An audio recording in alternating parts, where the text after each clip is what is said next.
Good morning, everyone. I am Aaron Blumberg, Swiftland's Continuing Education Coordinator, and it's my pleasure to welcome you to today's webinar, How Libraries Help Students Find Data to Support Research, and also like to welcome today's presenter, Dr. Stephanie Rollins. Dr. Rollins is the Chief of Information Services at Muir S. Fairchild Research Information Center. She is also an adjunct professor for the University of Alabama and teaches digital reference, collection development, and organization of information, among other courses. Stephanie serves on both regional and state library committees, and she has over 23 years of experience in academic and special libraries. She holds a bachelor's in English from Auburn University, a master's degree in library services, and a doctorate in public administration, both from the University of Alabama. Please welcome Dr. Rollins and enjoy her webinar. Dr. Rollins? Thank you, Aaron. Good morning, everyone. How are you doing? We've had some crazy weather in Alabama for sure, but I hope.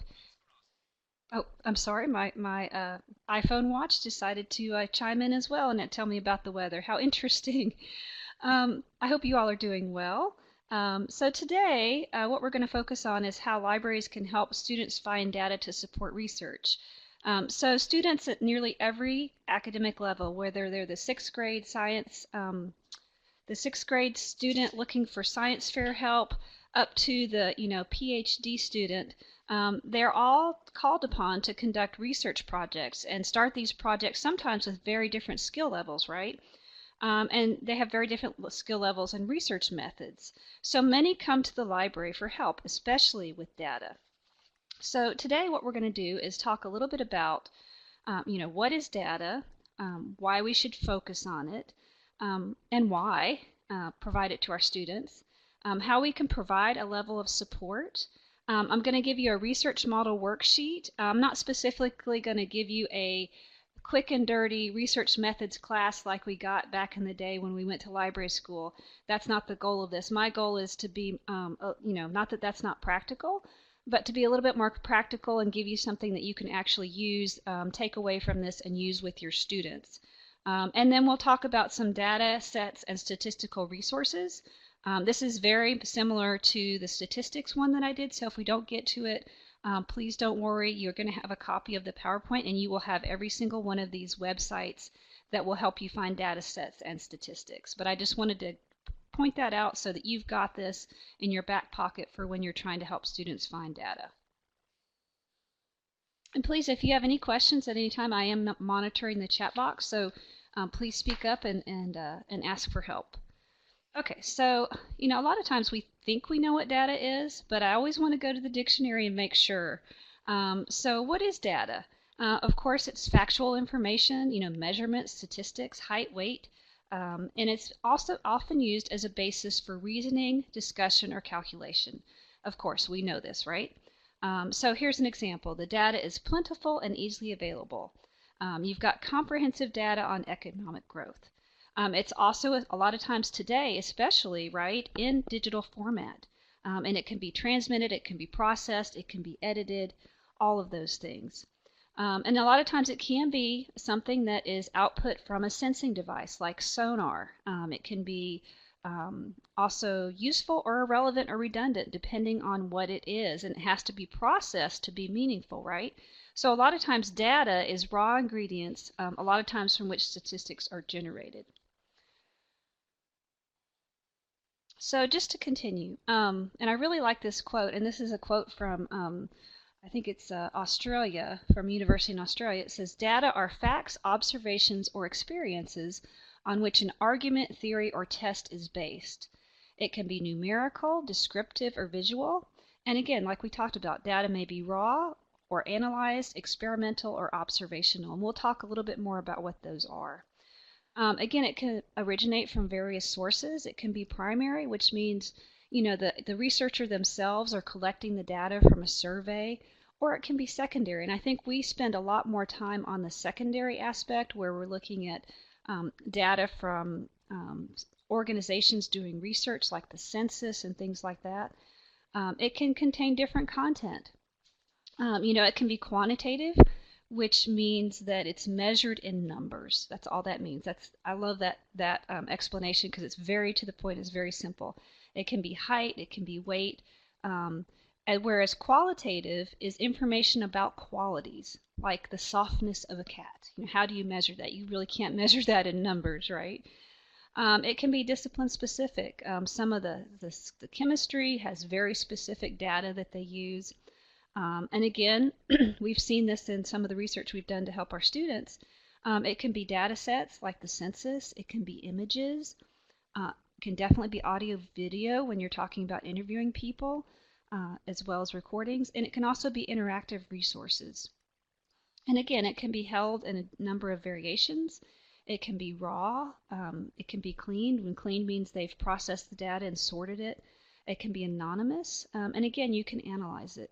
And probably some of the ones we're most useful to are useful that we most recognize as far as formats. For me, at least, it's Excel. But there's all these other formats that data can originate in. And there's also a program called SPSS, probably that we've heard of, with our library science background, where you can analyze and run data. And so that's just a little bit more about data. There's, of course, a million different types of data. These are just a few examples right here. We've got geographical, when you think about the GIS data, scientific, cultural, we've got financial. The statistical probably is what I work with the most, and maybe you guys can pipe in and tell me what kind of data you most work with in your libraries. Of course, the weather. They use a lot of raw data to predict what's going to happen. Like Deb said, she had snow. It can be natural, like agricultural. It can be about transportation, all different kinds of things. And it's kind of an exciting thing to explore. But moving to beyond what is just data, a lot of times students will come to the library and they actually want support with research data. And it can be generated for a lot of different purposes and different processes, and it can be a ton of different digital formats, right? So this is a classification that was compiled by the Research Information Network, and there's some different types of research data. There's observational, experimental, simulation, derived or compiled, and reference or I can never say this word, canonical. It's important to know these different types because when people are coming for research data, maybe not your 6th grade science fair project person, but maybe say in terms of an academic or special library, these may be the kinds of data you want to pay attention to. And not to say that the 6th grade science student wouldn't also appreciate some of these types of data because they may be actually doing the experimental kind. So just very quickly, observational, this makes sense. It's data captured in real time. You usually can't duplicate it. It's unique and irreplaceable. Like for instance, images of the brain, and when you're doing a survey with someone, obviously they may change their answer. It's unique. Again, experimental. Our 6th grade science student. Again, they're doing an experiment. Sometimes they have lab equipment. Sometimes you can reproduce it. And in fact, a lot of times you do want to reproduce it, but it can be expensive, right? The simulation, again, this is where you have test models. Think about the weather.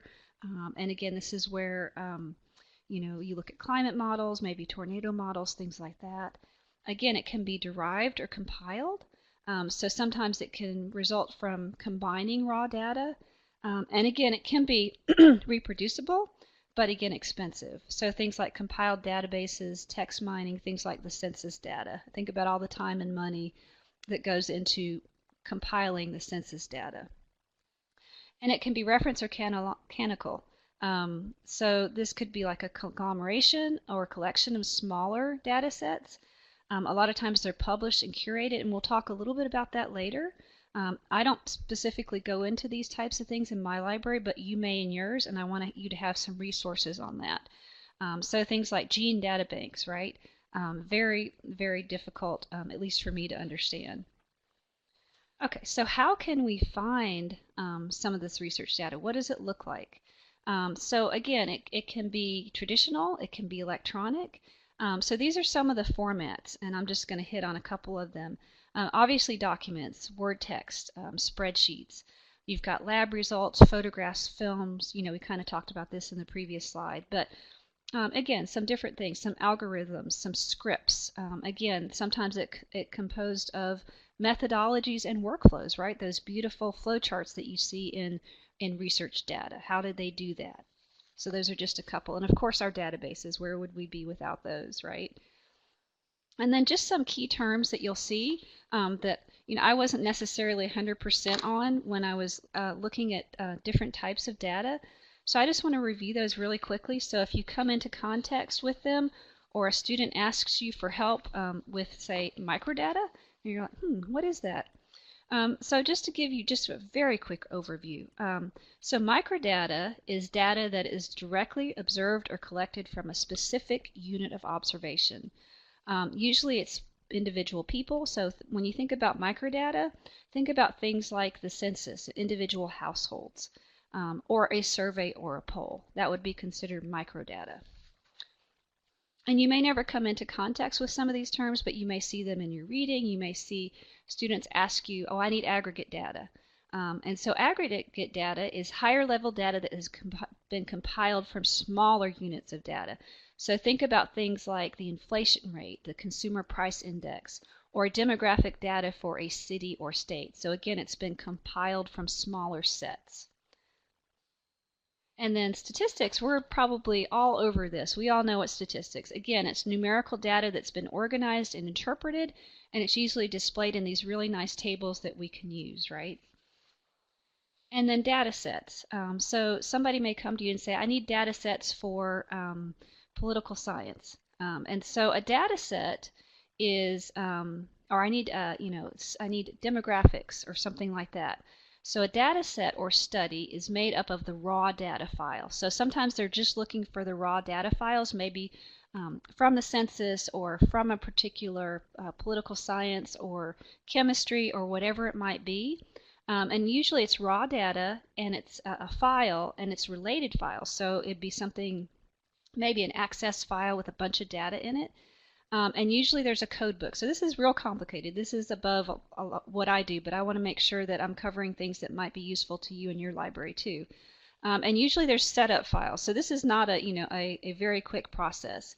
And most of these data sets, they're just raw data, and they require at least basic statistical analysis. So again, that SPSS, that Stata, or sophisticated Excel skills, or spreadsheets to use.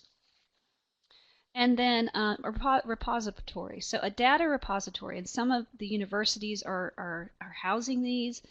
That's part of the responsibility of the library. So I just wanted to mention this to you quickly. A data repository is a collection of data sets that have been deposited for storage and findability.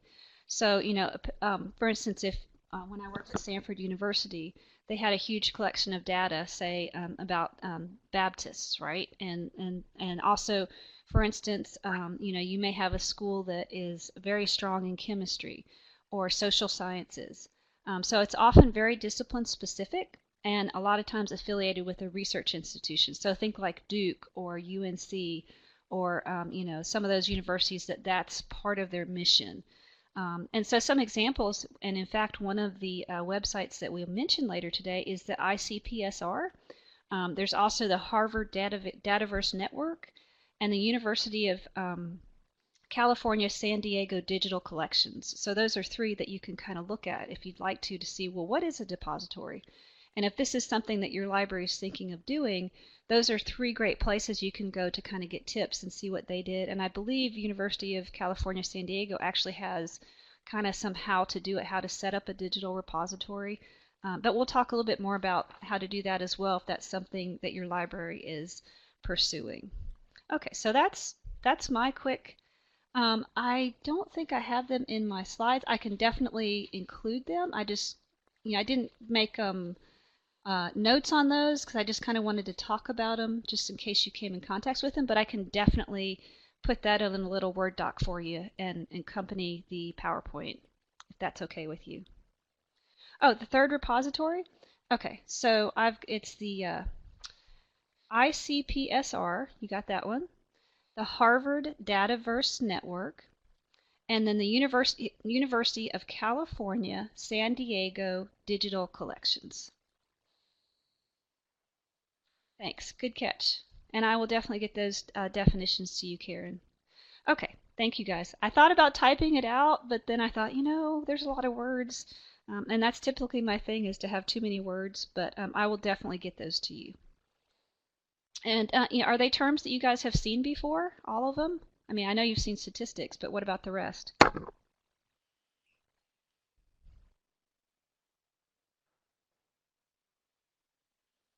Okay. And when I was starting to prepare for this and thinking about what you guys might like to know and hear, and it's like, I don't know about that. So I wonder if everybody else does. So hopefully, oh, good, Lisa. I'm so glad. Great. So some of you have. Okay. So just to put it in perspective, why do we want to focus on data?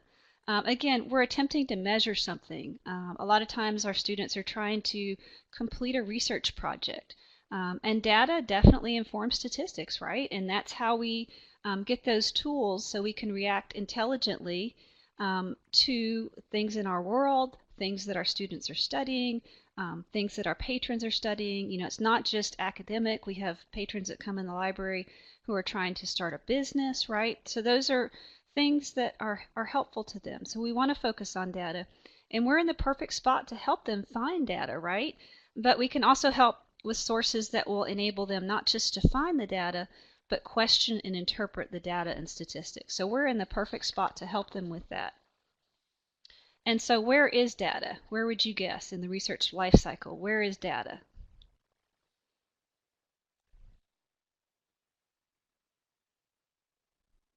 And I'll give you the answer. Oh, good, somebody's typing. Yay. Okay, definitely at the beginning, but data is basically everywhere in the research life cycle, right? Because you're going to need it when you brainstorm. You got to have some data. You've got to have data to develop your proposal, plan your project, and then you perform the research, and of course you get data, right? You write up the results, and sometimes the results change based on the data that you had in the beginning, right? Your research hypotheses change. And then when you finalize and submit, so it's kind of a cyclical process. So data is everywhere. So when we're helping people with research, we want to make sure that we're able to help them at every step in the research life cycle. So data is everywhere. So therefore, librarians should be everywhere in this process, right? As long as we can be.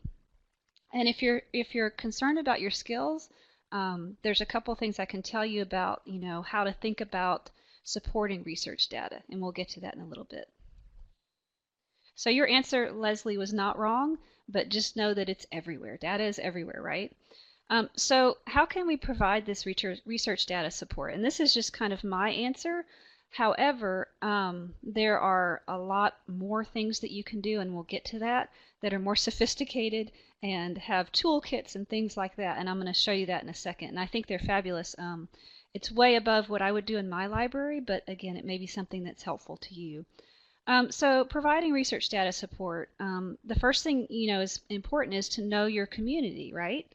Um, if you're a public library, maybe you have people that are starting a business, or you've got school-age students who are looking for science projects, and you may even, depending on where your library is, have academic and undergraduate and graduate students, depending on what your library collection is, or how close you are to a university and how they feel about their university library. You may get that type of student, and you may need to support them. Um, or you have special libraries that are near, special corporations and things like that need data. Okay. And that speaks to knowing your consumer and their skill level, right? You would work with a graduate student different than you would work with an elementary student. And then our knowledge of subject and existing resources. So what sites can we go to get data? And a lot of times that's secondary, but also some universities, again, are doing these institutional repositories where they're collecting types of data, and they're collecting those data sets, and they're storing them and preserving them. So, knowing what subject and existing resources you have in your collection, or you have access to, or what's free, is very important. And then evaluation is important of your collection. What gaps do you have? Knowing your community, or maybe you go back and re-examine who's in your community and what they're asking for. But it's also the evaluation of your skills and your staff. Do you need more training? Is this something that you need to work on, or you need to dedicate somebody to? Some of the academic libraries actually have a data librarian, and that's what they do, is they curate and they store and they preserve data. Again, communication and instruction. This speaks to programming. It speaks to workshops. How are you going to advertise your services? And then there's the literacy aspect of data. Can you interpret it? Can you help somebody interpret it? And sometimes I think that's very difficult. And then the technology. A lot of the data we talked about earlier is coming in a digital format, right?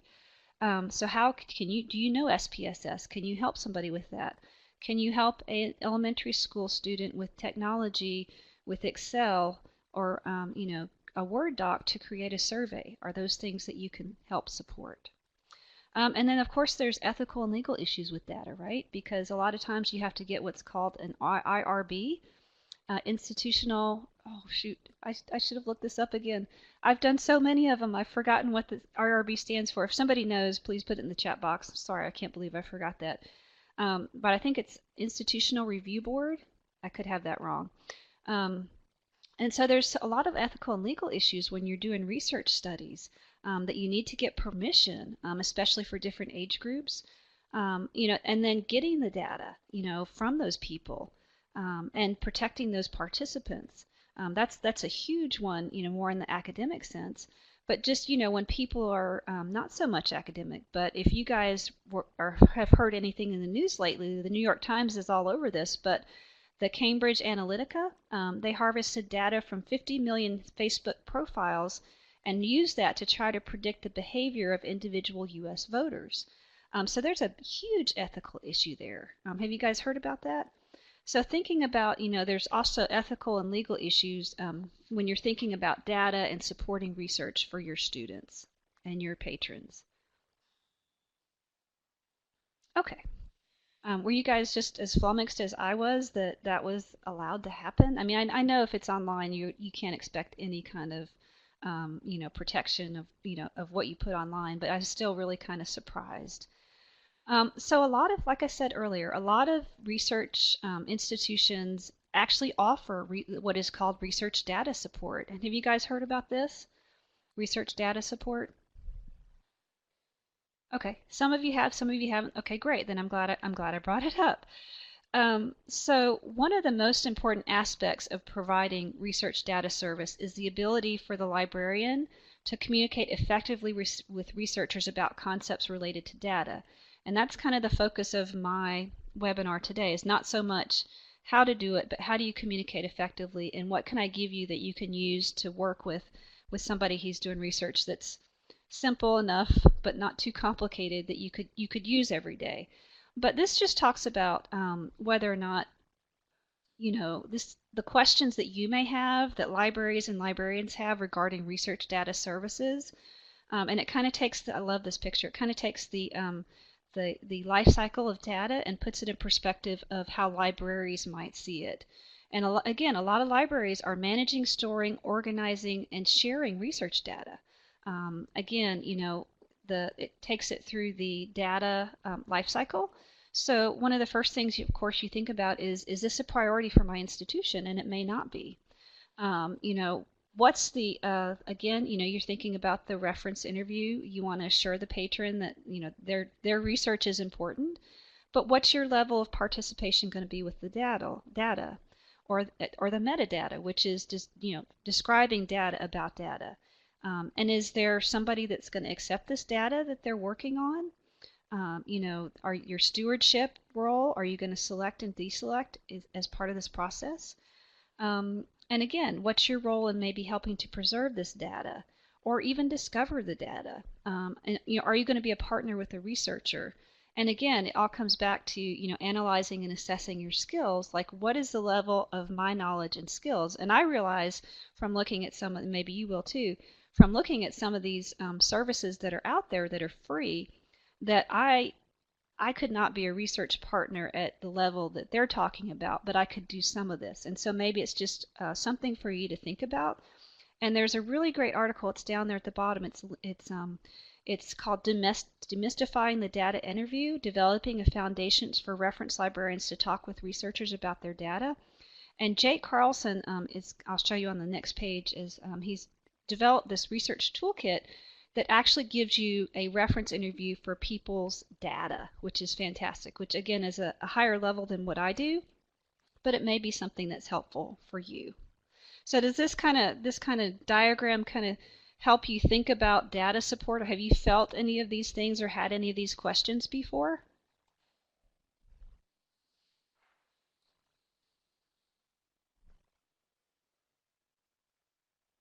And if you would, are any of your libraries thinking about providing research data support? Okay, great. And you don't have to be an expert. Sometimes it's just helpful to know where you are, right? I definitely know where I am in this cycle. I can definitely find the data to help them, but I don't know if I can always interpret it, and I don't know if I can support the preservation. But again, that's not our library's mission. Okay, secondary students, great. Variety of patrons, so all of this helps. Okay, great. And again, you just never know who's going to walk through the door, right? Well, if you do want to think about, and it can be a very sophisticated research data support, or it can be, unsophisticated. But there's a couple sources I wanted to mention to you that if you are going to be very sophisticated, or if you're just looking for help on starting a research data support section or services, that kind of thing. This is that guy, Jake Carlson. He was very instrumental in this. It's called Data Curation Profiles, and the website should be on there. If not, it's at the top of the. Okay, maybe it's not there. I don't see the website. Okay, but I will definitely, maybe it's on the next slide. I will definitely get it to you, but if you Google data curation profiles, it will definitely come up. This is kind of a semi-structured data reference interview instrument, and it was designed to help librarians connect with researchers and identify their data needs. So you can see there's some links here. There's a guide to how to discuss data with researchers, and great, that's great, David, that you let the researcher kind of lead the results. But this is just more help on how to lead that discussion. You can also, look at data management. And you can assess, so sometimes your library does some things really well, but maybe you need to assess the information needs related to your data collections, if you have data collections, or maybe most of your data is secondary. And you can also create a starting point for your curation or preserving data. So that's what this website does, and it's all free. It's an IMLS grant, and they've got some fabulous resources here. You can download this toolkit for free. So this is the Data Curation Profiles Toolkit. It's very sophisticated. Not necessarily that we couldn't understand it, but there's a lot of work that would be done to kind of generate these profiles. But again, if your university does this, or say you're a really public library that has some unique data that nobody else in the world has, this may be something that you want to pursue. There's an interviewer's manual and worksheet, and then there's a profile template. And I didn't pull one of these up, but I just want to show you these are actually data sets you can go and look at. These are actual profiles here, and they allow librarians and others to make informed decisions while working with forms of data or subdisciplines you may not be familiar with. So you'll see here there's sociology, there's geophysics. I'm definitely not familiar with geophysics. History, architectural history. So there's some different data sets here that you can look at, these profiles, and they're online for free. And these have immense potential for use in helping librarians like us develop research data services for your institution, as well as just in general furthering the understanding of the data and the data needs of the researcher and the types of data. So again, this is a place you can come to, and when I have time, I'm going to come back and look at it. But I was just amazed that all this is out there for free, this free research toolkit, and not to be outdone by the Americans, but this is from Australia, and this is called Data Asset Framework. And this provides librarians with the means to identify, locate, describe, and assess how they are managing their research data assets.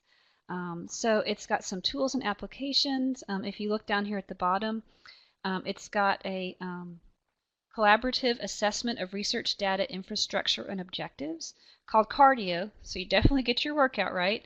And so this helps you assess your data management support and infrastructure, and you can plan for improvement. So again, speaking to that, how are you going to offer research data services? And then the data asset framework.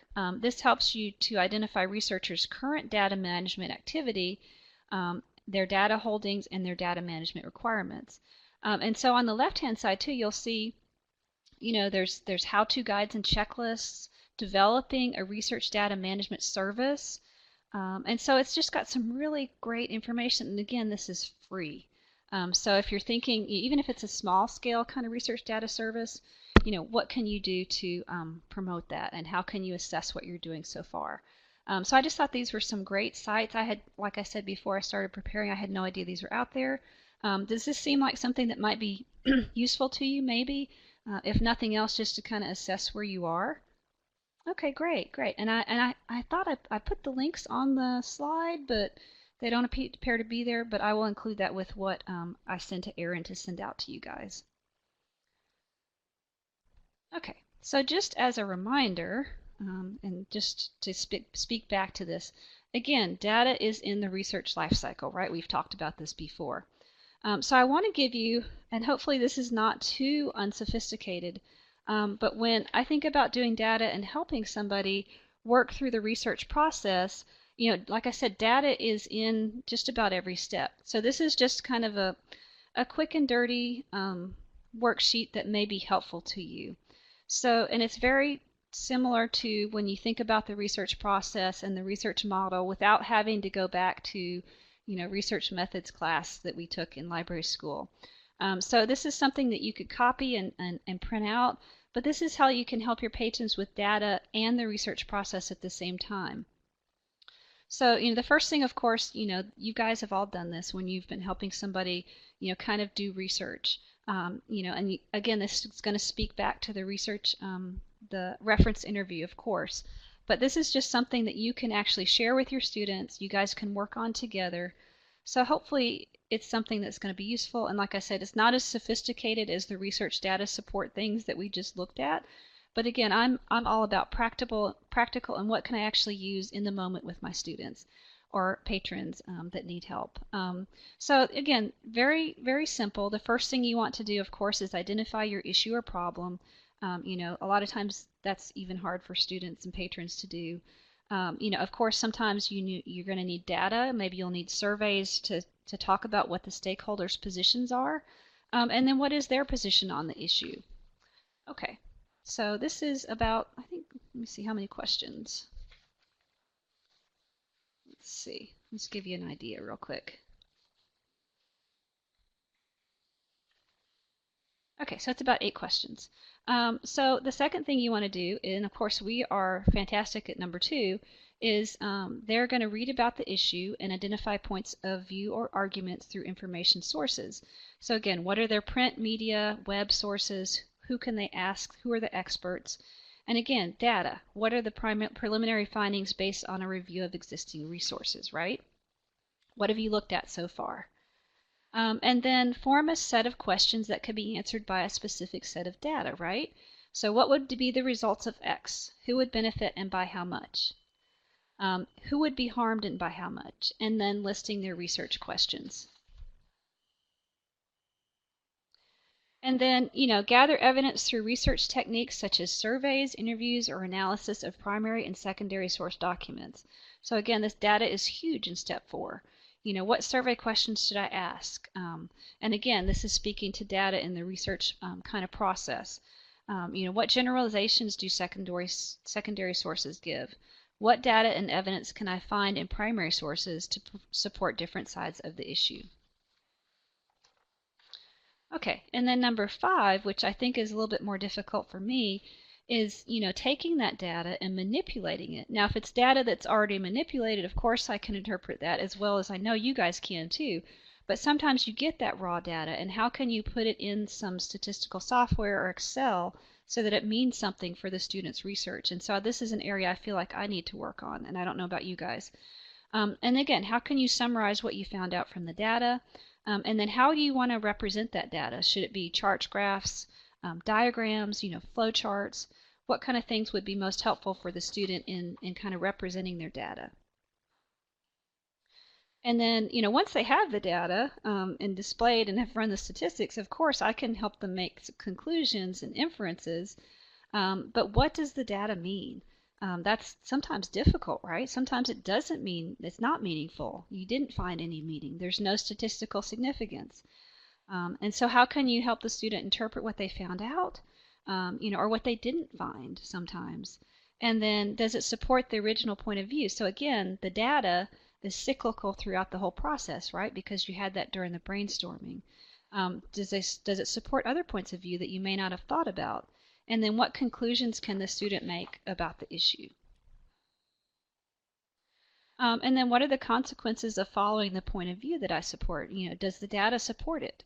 And then do you have enough data to support what you've researched, or do you have new questions where you need new data, right?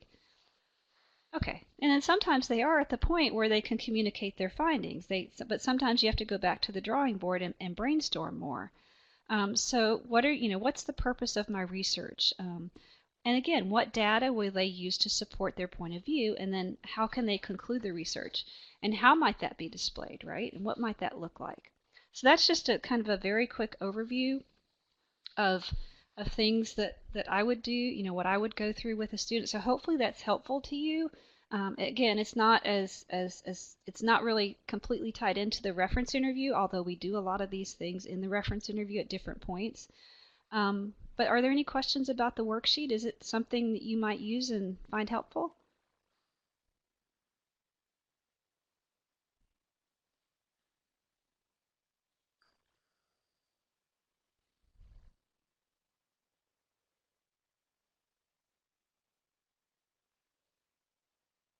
Everybody's typing. I guess that's good. Yeah. And so and again, when you're assessing and thinking about this, and hopefully this has done this for you today, as I've mentioned, I know there are things I need to work on. Think about maybe attending a training class or having a training class for your librarians, right? So yeah, and especially if you're going to teach this skill to classes, definitely, and how important data is. Okay, so I'm glad that this might be something that would be helpful to you. Great, that makes me happy. Okay, so the next thing we want to talk about, and we may not get through all of this, but that's okay because I do have every single site listed here, and you can come back to it. But these are just some of the major data sets that are out there. Again, most of it's secondary, but I just wanted to highlight some things that I think would be super helpful to you to answer a majority of the questions. And these sites actually answer a majority of the questions that I have worked on in over 23 years. These are a lot of the sites that I've gone to. Of course, there's a ton out there, a ton. But I just wanted to mention some that have been helpful to me, and you can take it or leave it, and see if it's something that you want to incorporate into your list that you have already. So, in terms of finding data sets and statistics, the first thing you want to think about is, well, who might collect the data? And we're going to talk about where the data is collected. So it could be a government agency, and you'll see I've got some government sites on there. It could be a nonprofit or non-governmental. Again, it could be a private business or industry, right? There's a lot of proprietary business statistics databases that I don't have access to. And a lot of times it's academic researchers, right? We talked about those repositories. And you don't necessarily find those doing a Google search, right? Because they're not indexed that way. You might find a link to the repository, but you wouldn't know, hey, that's the place that has the best social science research in the country, right? Again, we're going to look for publications that use the kind of data we're looking for. Again, is it a government report? Is it scholarly? Is it some other resource? And then once we kind of know, we want to look at, again, some of the resources I have here, and we want to hunt it down for our patrons, right? Again, a lot of what I mentioned, because we're not, a huge library that has a terrific budget, I'll just tell you that. So a lot of things are going to have to be free, and that sometimes can be an ethical thing in your research because you don't have access to some of these great resources. And I will mention some that are great that we don't have, but maybe it's something that if you have a fantastic budget, your library might want to add to support your data for your students and for your patrons. So again, a lot of what I do is free on the web. Sometimes it'll be part of a package that the library already subscribes to. It may be something you can buy, or sometimes you can do a trial of a database, right? And see if it's something that you can use temporarily to get that student that type of access. And then sometimes you can contact the researcher directly, right? There's experts out there. Okay, so when we're talking about finding data sets and statistics, there's a few things that I just want to remind you about because I know you all have access to the Florida Electronic Library, right? Yeah, and we're losing databases too because of the budget, and it's very sad. And so the quality of research that goes out there, you just kind of shake your head sometimes. But there is a lot of free stuff out there. It's just not as easy to use, and it's not packaged as well. So it puts the focus back on us to try to interpret that data, right? Okay, so I just want to remind you of a couple of things. The Florida Electronic Library is fabulous. Again, think about what kind of publications and what databases would be available because data is so interdisciplinary. There are a ton of places that you could go to find your data. Maybe you're looking for agricultural data. So anything A through Z, of course OCLC may not be the one, but there may be an OCLC database. Think about the databases that in Florida that are provided for you, and have that maybe close the gap a little bit for some of the things that your library can't purchase. That Business Insights Essentials would be great for people that come into your library and are trying to start a business. Of course, the census has got a ton of information. I'll get to that hopefully. So think about the Florida Electronic Library and let that help you because if you're thinking about research in this, you just do a search for statistics or data in the keywords or the subject heading, depending on what kind of research the person is doing. Okay. So I always want to point out the Florida Electronic Library. In Alabama, we have the Alabama Virtual Library, and I think a lot of times people forget about, it's such an effort by the state, at least in our state, to put those resources out there, technically for free, although in our state the legislature funds it. So think about things that you have available to you. Okay, so these are some of the things that are out of my library's price range, but I wanted to mention them to you because they are fantastic. And again, if it's something that somebody's working on, maybe you could do a trial for a brief period, even if you can't buy the database. Or maybe it's something that's a no-brainer and you're like, why doesn't my library have this? So I just want to mention a couple of the subscription databases that are out there. The Historical Statistics of the United States. It's an online reference book. It's got these fantastic statistical tables on all aspects of the United States. And it's also got historical time series statistics at the nation level. The iPoll Databank, and there's also Gallup. I didn't put that on this slide, but it's got 500,000 survey questions and answers asked in the U.S. over the last 65 years. I've got a free site. It's through Huffington Post, so take it for what it's worth. We'll get to that. But it's got 150 survey organizations, and so it's also got surveys from Europe, Latin America, and Asia. So again, if your library was thinking about doing a research data service and you're strongly into surveys and public opinion, again, it would depend on your university or library. So Policy Map is an online data and mapping application. It gives you access to over 15,000 indicators. It's just amazing, but again, it's you got to pay for it. The ProQuest International Datasets, it's got public and private datasets from national governments, international organizations, and economic research firms. So sorry.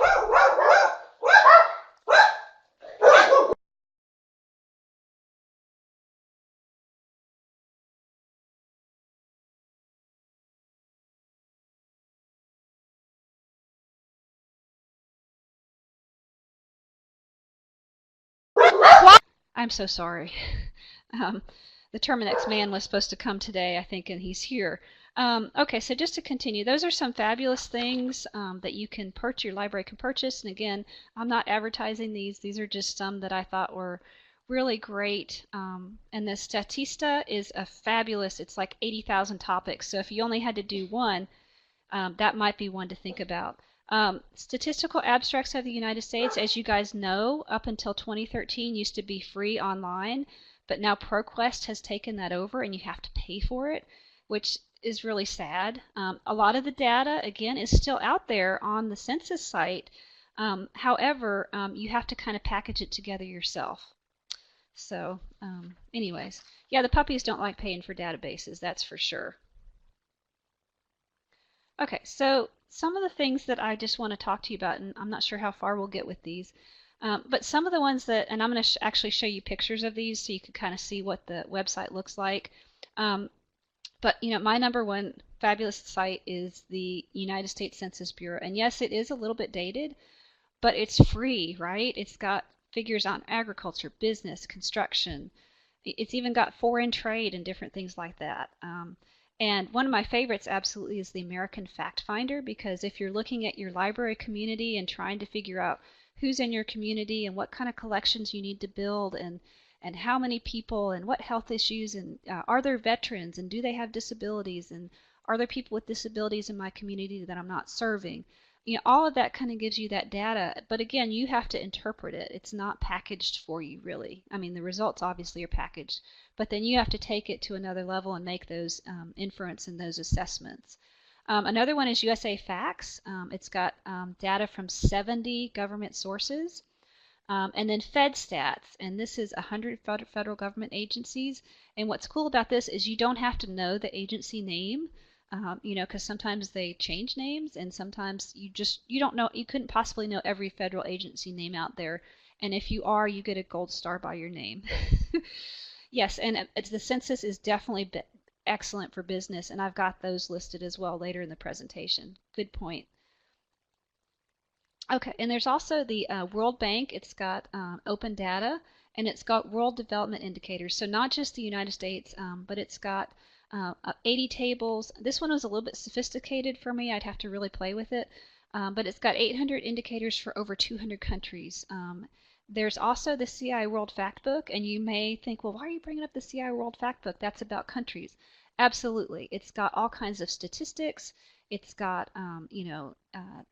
transportation, military, geography, economy. So it's free. It's a great site to go to. And this is packaged a little bit, so it is easier sometimes for people to understand. The United Nations Statistics Division is a fabulous website. It's got all the major I'm so sorry. It's got all the major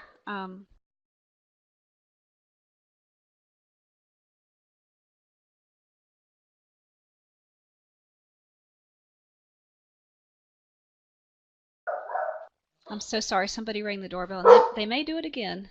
Again, the United Nations Statistics Division is a fabulous site. It's got databases, it's got reports. And then this one that I just found recently is a real-time, continuously data stream of statistics on different topics. And I'll show that to you really quickly. So just kind of what these look like. Of course, the census, everybody's been there.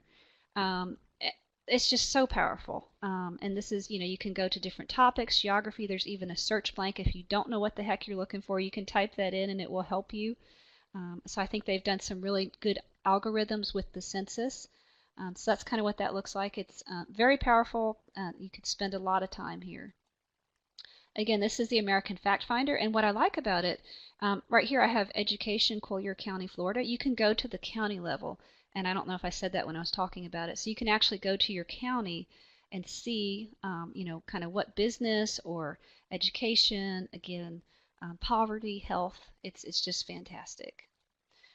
USA Facts, again, this is a great one because you've got that Google-like search blank, and it's data from 70 government sources, so you can look for things like crime rates, and it's just very user-friendly, very intuitive.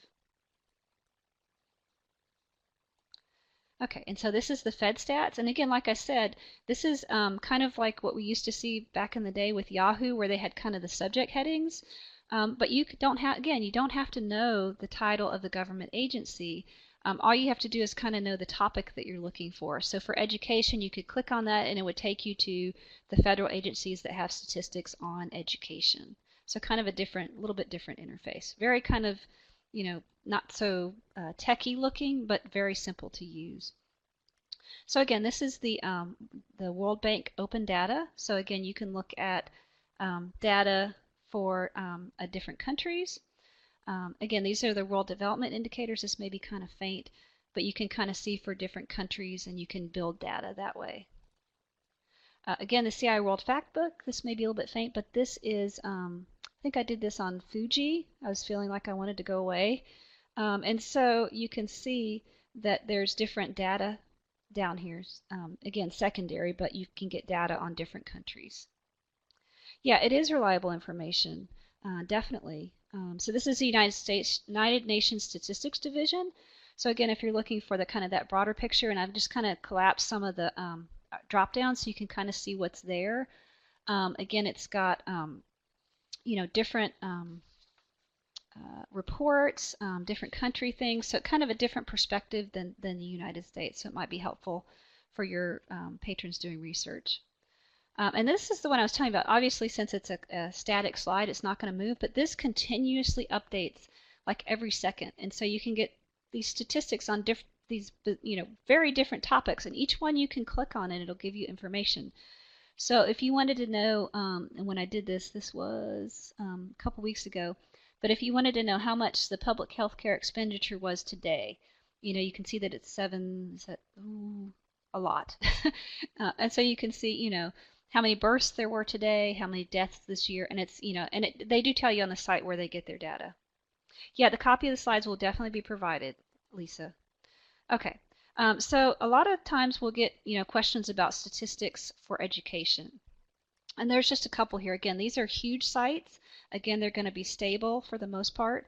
But the National Center for Education Statistics, you can see conditions of education. There's a really cool education at a glance section.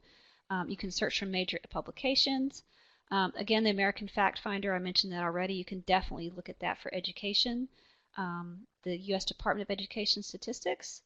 And I always try to include something about Florida when I do statistics. So this is the Florida PK20 Education Information Portal. So this is specific to you guys in Florida. So this is just kind of what it looks like. There's a ton of information here. They even have a data lab for the NCES. So you can get that raw data and you can take that and put that in your statistical software should you choose.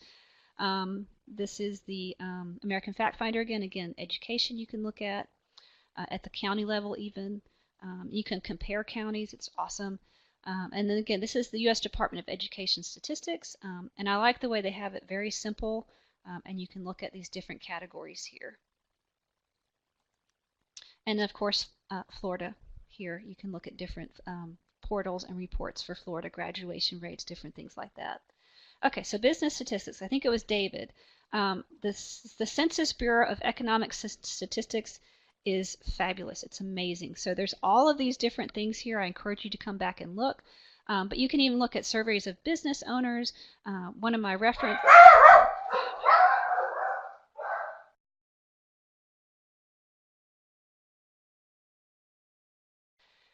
So one of my reference questions that I did, I asked, can you find export imports from China to the United States automobiles? And I was able to answer that question. Now I did have to kind of pick it apart. Like I said, it's not packaged, but there's a ton of information here. So if you just play around, they've got some webinars on their site themselves. So you can look at those, and so maybe that's a training opportunity for you and your library to work on. And then I don't know if you've heard about this one, David, the Florida Bureau of Economic and Business Research. It's done through the University of Florida, and they have demographic, it's nonprofit, and they have demographic data on business just for the state of Florida, which is fabulous. So of course this is the business one, and on the left-hand side these are all the links that you can go to. Okay. And again, this is the Bureau of Economic and Business Research. So if you're looking at Florida, it may be something you want to come and look at. Okay, how are we for time? Okay, so I have a ton here for health and medicine. There's no shortage of statistics. Probably one of my favorites is the county health rankings and roadmaps. And I'm just going to skip to the illustrated slides, and you guys can come back and look at the descriptions. But there's a site hosted by the CDC that looks at community health status indicators. Of course, there's the National Center for Health Statistics. state health facts, fast stats, and then those are a little bit more graphical and a little bit easier maybe for your patrons to use. And then Florida has a fabulous health charts website. So let me show you what those look like. So this is the county health rankings and roadmaps. So what it does is it kind of gives you specifically, and this is Lee County, things like length of life, health factors, things to watch. And so it's just a really, I think, a really cool site. And then this is the Center for Disease Control and Prevention. There's an unlimited wealth of information here. I just did a search for Florida and Hillsborough County here, and it just gave me, again, some things that you guys are better at in your county in terms of health, some things that are moderate, and some things to watch. And so, in terms of your collections and programming, that might be something that would be important. And then also data. People are looking for that kind of data. This is the National Center for Health Statistics. Again, you can do, they've got it for researchers, librarians, survey participants. So again, in terms of raw data, it might be a place to look for. And then this is one that's more graphical. You can kind of click on your topic or your state. So that appeals to a lot of people. And then here's, again, another kind of graphical source where you can get statistics. And then this is the Florida site, which is actually very well done. I don't know if you guys have been here or not, but again, there's a lot of statistics you can get from here on the state of Florida. Of course, a lot of it comes from the CDC and things like that, but you're already at the Florida level, so sometimes that's helpful for people. Okay, so one of the data repositories I mentioned way earlier in the presentation was the ICPSR, and this is the Inter-University Consortium for Political and Social Research, so no wonder they have an acronym. And so this is about 7,500 research studies, and it's got 500,000 files of data, demography, crime, economics, and again, this is free. There's also sometimes people looking for criminal justice statistics. Remember earlier I mentioned that expensive, well, I don't know how expensive it is, but there's a subscription database. Pollster.com looks kind of more at election polls, but it's free. And then the Pew Research Center, which is one of my favorites for looking for, it's small surveys, but it does give you, I really like the display, the categories they cover. Of course, they cover libraries. So let me show you those real quick. So this is the ICPSR. And again, you can browse by topic. So again, you can get data files. Again, you just kind of have to play with the site, but this is just kind of what it looks like. And it's out there and it's free. So and it gives you a lot of social political research that's kind of lacking, that's not available for free. And then again, this is the National Criminal Justice Service reference service. So again, you can find again these topics here on the left-hand side. You've got pollster.com. Again, this is done by Huffington Post, so think about the credibility here, but it does give you results from free results from polls. And of course, the Pew Research Center. That's one of my favorites that I use a lot. It seems to measure data again and do these interpretive reports. You can still get to the data. You can still look at the survey questions.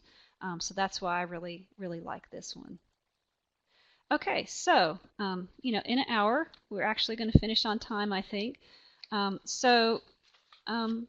We talked about what data is, how to provide kind of a research data service, whether it's really sophisticated and you're looking at repositories, and kind of what's involved when you're thinking about it from librarian viewpoint. How to step maybe patrons through that research process with the worksheet and the research process, and how data is kind of intertwined completely in that process, right? And then finally about how to find data sets. So that's just kind of what my take on this. It may not be everybody's take on how to do how to support and find data for research, but this is just what works for me. So are there any questions or comments or anything you want to see for next time if I were to redo this? And I know you can put it in the surveys, but just in general, was this helpful to you?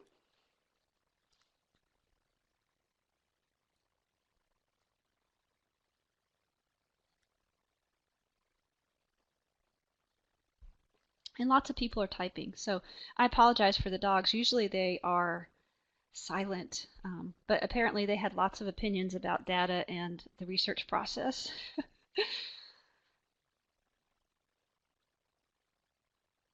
Good. I'm glad it was helpful. And I will get the terms that you guys wanted and the two websites that for some reason weren't on the slide for the actual places that had toolkits.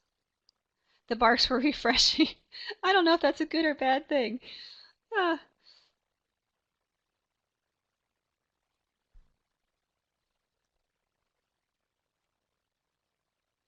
great. David, maybe that worksheet will help because it's not so technical, and maybe you can walk them, I try not to be too technical because people just get lost. And so maybe that'll be something. Oh, I'm glad there's some databases you didn't know about. Yeah. And if you put it in the perspective, it's, high school students, they're all about me, at least most of the ones, my sons and my experience, so how is this data important to you? And what happens if you get it wrong? And can it hurt people? And that kind of perspective, maybe, and it's your friend, that's probably how I would approach it. But I don't deal with a lot of high school students. I deal with mostly adults, so I envy you.